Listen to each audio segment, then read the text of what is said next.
안녕하세요. 친절한 재승입니다. 오늘은 또 여러분께 좋은 책을 드릴 수 있는 코너를 마련해 봤습니다. 오늘은 ETF에 관련된 책인데요. 출판사 측에서 10분께 책을 무료로 증정해 주신다고 하니까요.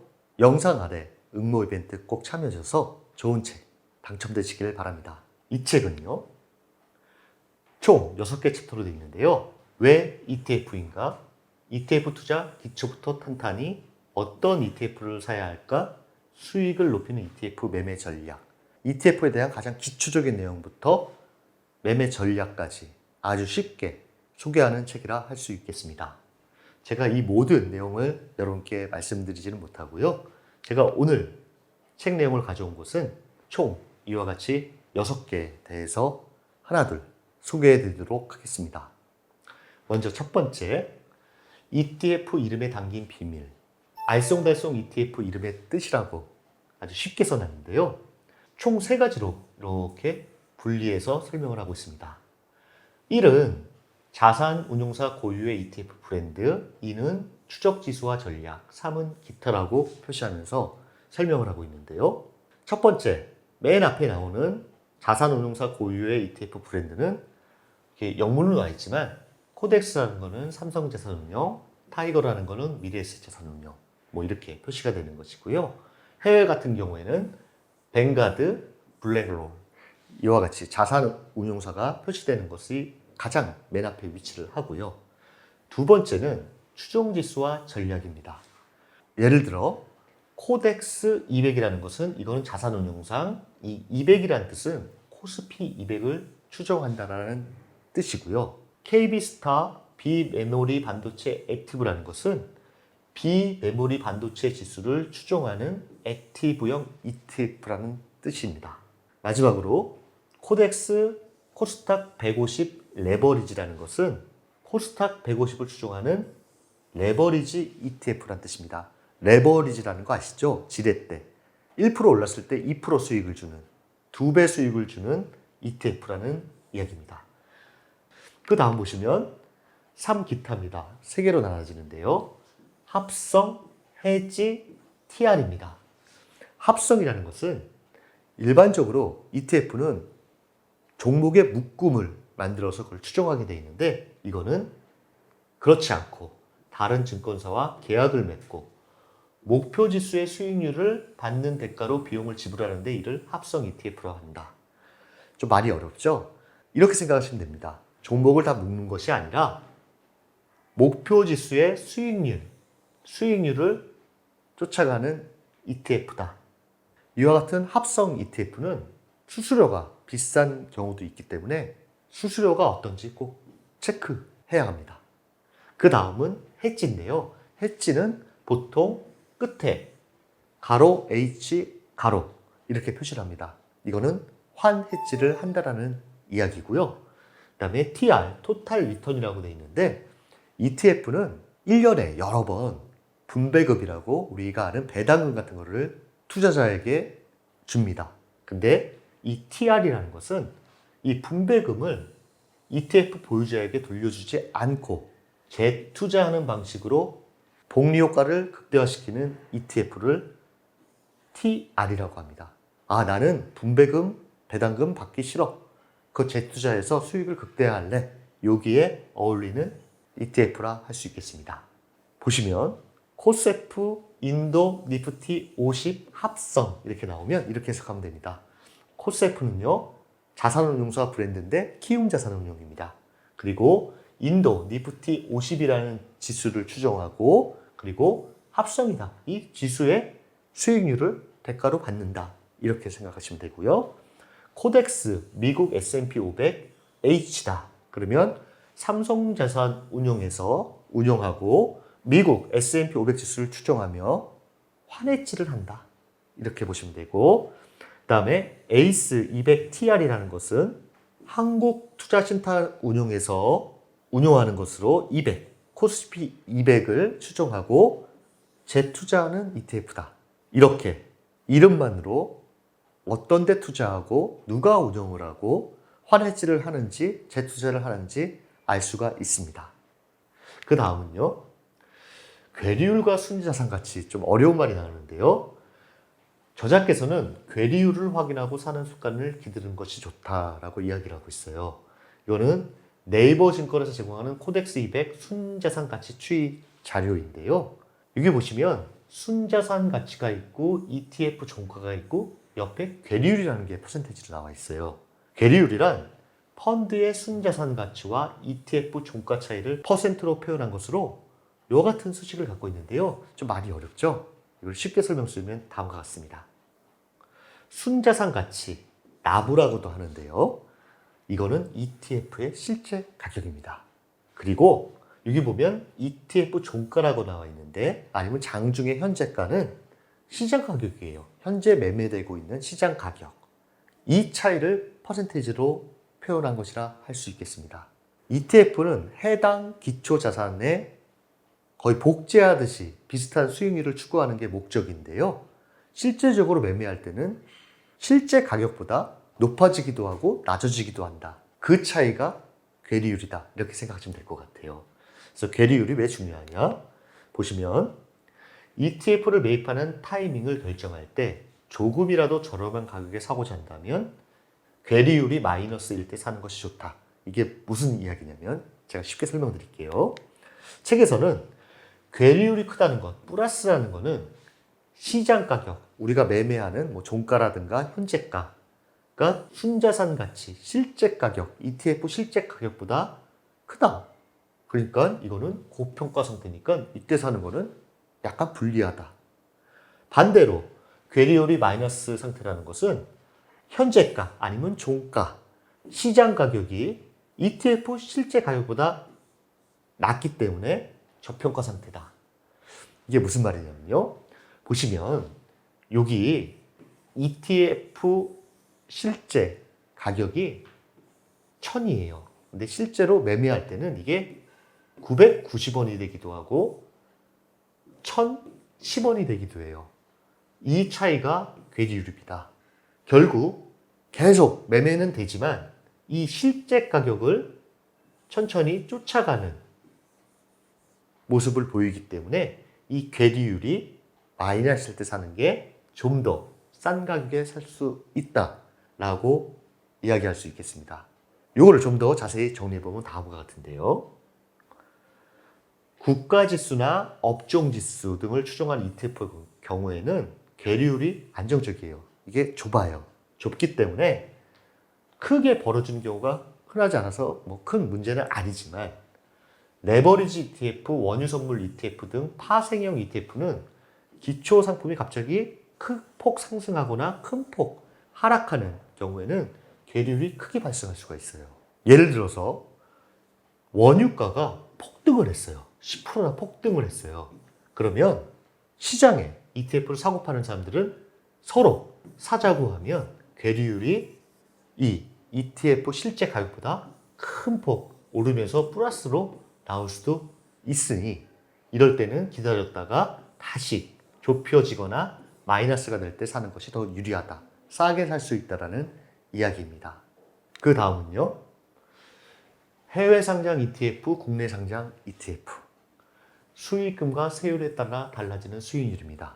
책에서는 미국의 S&P 500 지수를 추정하는 지수 추정형 ETF를 예시로 들고 있는데요.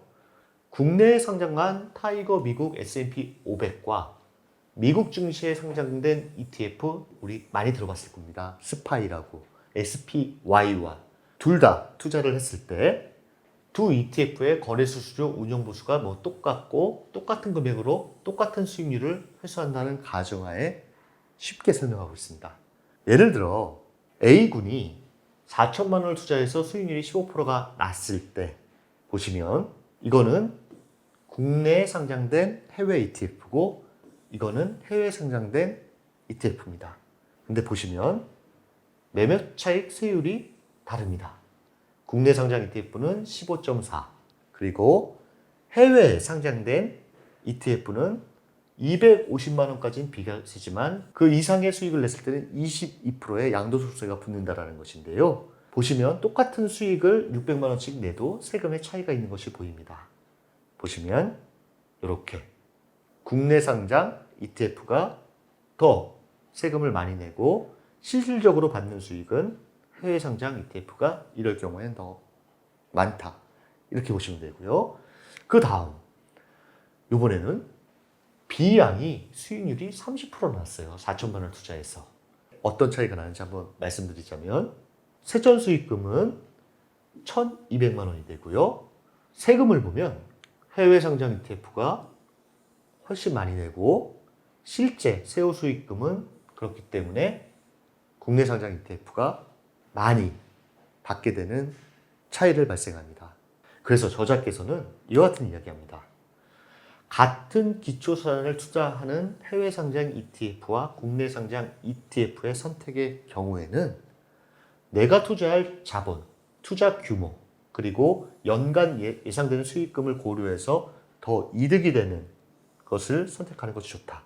둘 다 추종하는 지수는 S&P 500이라는 지수를 추종하는데 세금의 문제점이 있으니 만약에 내가 큰 돈을 투자를 하고 연간 수익도 많이 낼 거라고 기대를 하게 되면 국내 상장 해외 ETF를 선택하는 것이 낫고 내가 규모가 크지도 않고 목표 수익률도 그닥 높지 않다라고 하면 해외에 상장된 ETF에 투자하는 것이 더 좋다라는 이야기입니다.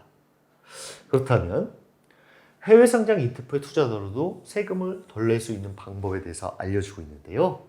먼저 장기 투자를 목적으로 목돈을 투자하는 경우에는 매년 250만 원 수익만 실현하는 겁니다. 왜냐하면 연간 250만 원은 비과세이기 때문입니다.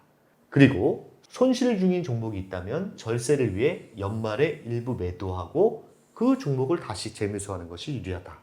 그 이유는 양도소득세를 부과하는 기준은 그해 1월 1일부터 12월 31일까지 발생한 이익과 손실을 합산해서 과세를 하기 때문인데요. 이것을 책에서는 예를 들어 쉽게 설명하고 있습니다. 1년간 A 종목에 200만 원이 현재 손실 중이고요.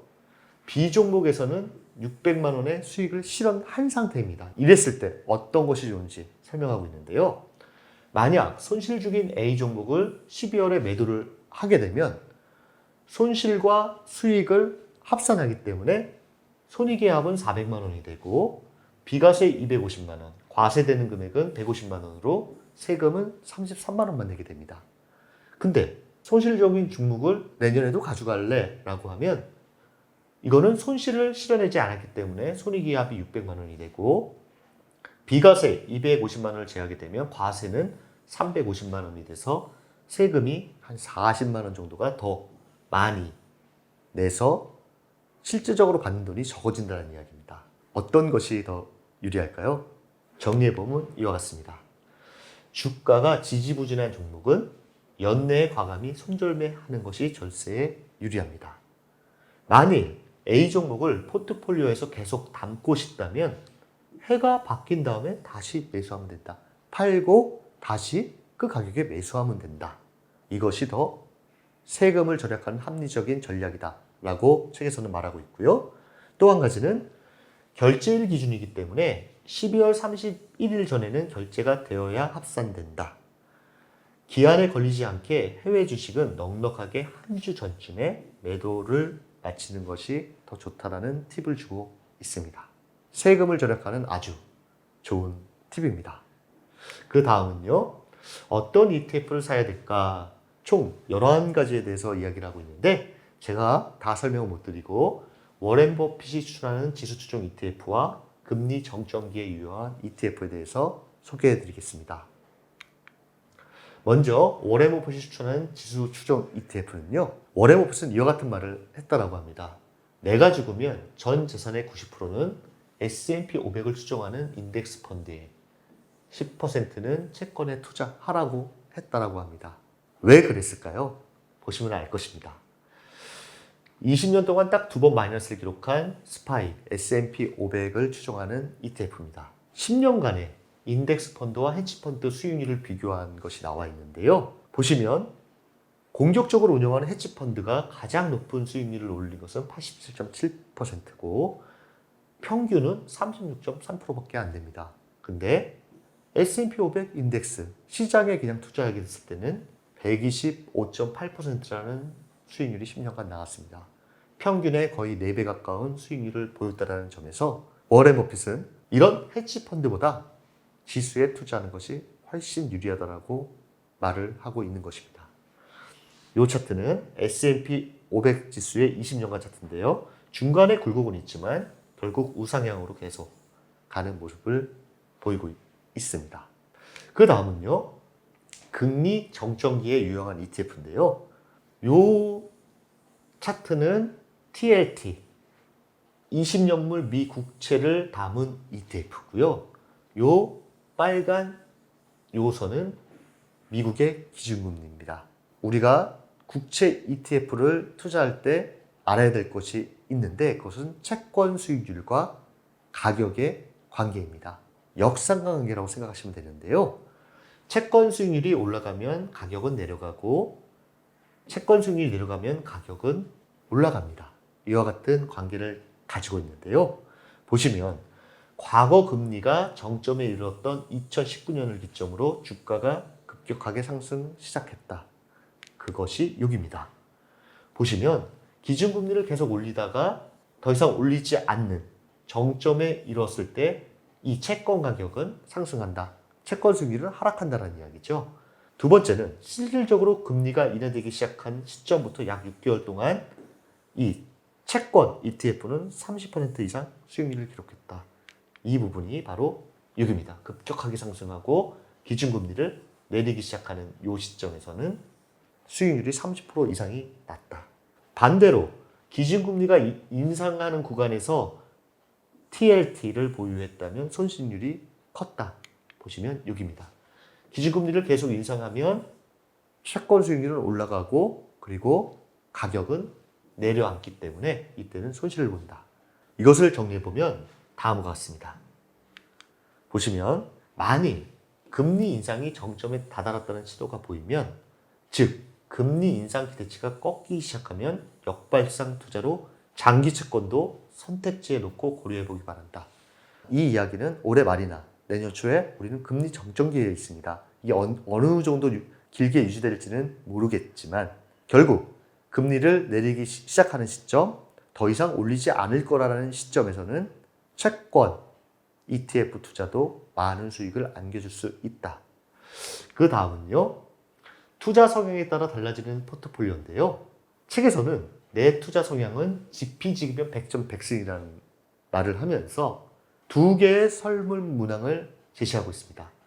잠시 멈추시고 한번 읽어보시고 내가 여기와 맞는지 아니면 요 밑과 맞는지 한번 판단해 보시겠습니까? 판단하셨나요? 보시면 요 위에 이와 같은 내용을 모두 내라고 대답했다면 장기 투자가 본인의 성향과 잘 맞을 가능성이 높고 요 밑에 거를 모두 내라고 했으면 단기 투자가 본인의 성향과 잘 맞을 가능성이 높다라고 합니다. 투자 성향에 따라서 매매 전략도 달라져야 되는데요. 책에서는 이와 같은 이야기를 합니다. 위를 선택했다면 장기 투자 전략은 매수 타이밍을 너무 예민하게 신경 쓸 필요는 없다. 매수는 적립식으로 매달 월급의 일부를 정해진 날에 매입하는 것을 원칙으로 삼고 꾸준히 지키도록 노력하면 된다 라고 하고 있고요. 단기 투자 전략은 매수 매도 타이밍이 상당히 중요하다. 그렇기 때문에 여러모로 들어봐야 할 것이 많다. 또한 투자금의 규모가 작으면 안 된다. 공격적인 투자를 하는데 10만 원 갖고 10% 내는 거와 1000만 원 갖고 10% 내는 거는 완전 수익금이 다르겠죠.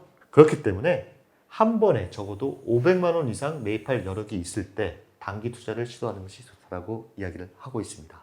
그 외에 이 책은 ETF에 대해서 아주 기초적인 내용부터 전략까지 쉽게 설명된 좋은 책이라 할 수 있겠습니다. 어떠셨는지요? ETF 투자에 관심 있으신 분들께서는 책 증정 이벤트에 응모하셔서 꼭 당첨되시기를 바랍니다. 저는 앞으로도 여러분들을 위한 좋은 책 증정 이벤트를 진행할 예정이니까요. 책을 통해 투자 지식을 많이 늘리는 기회가 됐으면 하는 바람입니다. 감사합니다.